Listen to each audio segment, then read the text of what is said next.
Hare Krishna, Radhe Radhe. Welcome to my channel. आशा करती हूँ आप अच्छी होंगी, स्वस्थ होंगी और मंगल में होंगे। आज इस वीडियो में जानेंगे कार्तिक मास की शुक्ल पक्ष की वैकुंठ चतुर्दशी की पावन पवित्र कथा। सुबह पूजा के समय कार्तिक महात्म भी सुनना है और ये कथा भी ज़रूर सुनिए।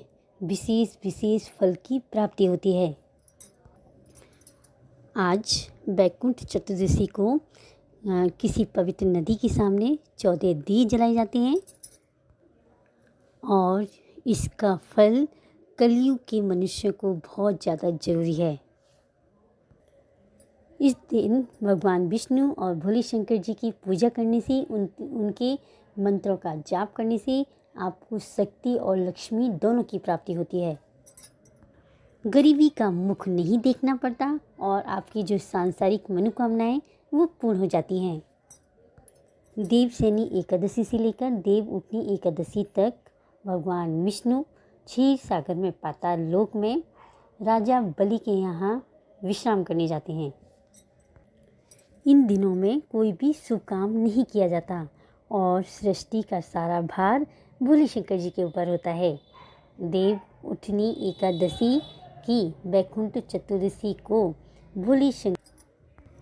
भगवान भोले शंकर जी ने भगवान विष्णु को वैकुंठ चतुर्दशी पर सुदर्शन चक्र भेंट किया था और सृष्टि का सारा भार भगवान विष्णु को सौंपा था।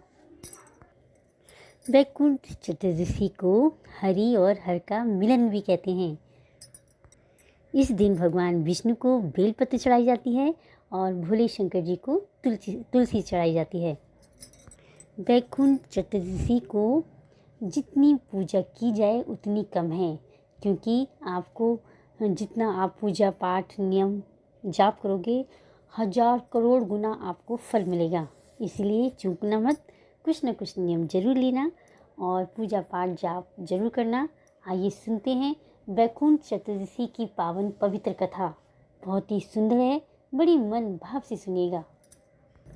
बोलो लक्ष्मी नारायण भगवान की जय, बोलो शंकर पार्वती कार्तिक संग गणेश जी की जय, कार्तिकी ठाकुर जी की जय।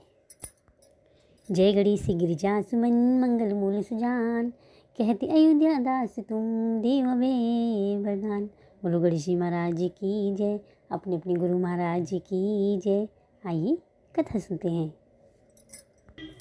एक बार भगवान विष्णु देव आदिदेव महादेव का पूजन करने के लिए काशी आए।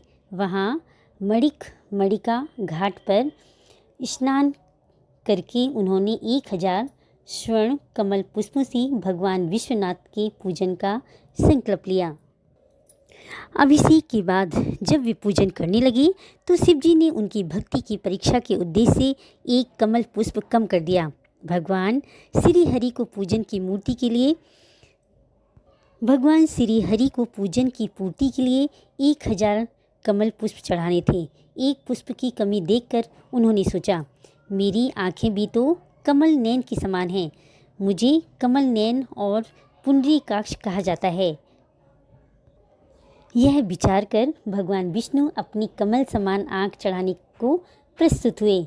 विष्णु जी की इस अगाध भक्ति से प्रसन्न होकर देवादिदेव महादेव प्रकट होकर बोले, हे विष्णु, तुम्हारी समान संसार में दूसरा कोई भक्त नहीं है।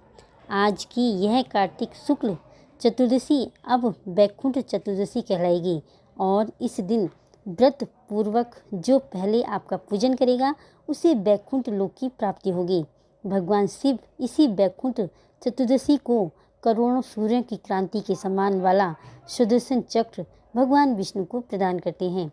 इसी दिन शिव जी भगवान शिव तथा विष्णु जी कहते हैं, भगवान शिव को तथा विष्णु जी कहते हैं कि इस दिन स्वर्ग के द्वार खुले रहेंगे।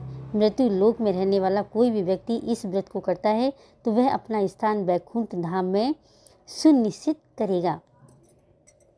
वैकुंठ चतुर्दशी की दूसरी कथा सुनते हैं।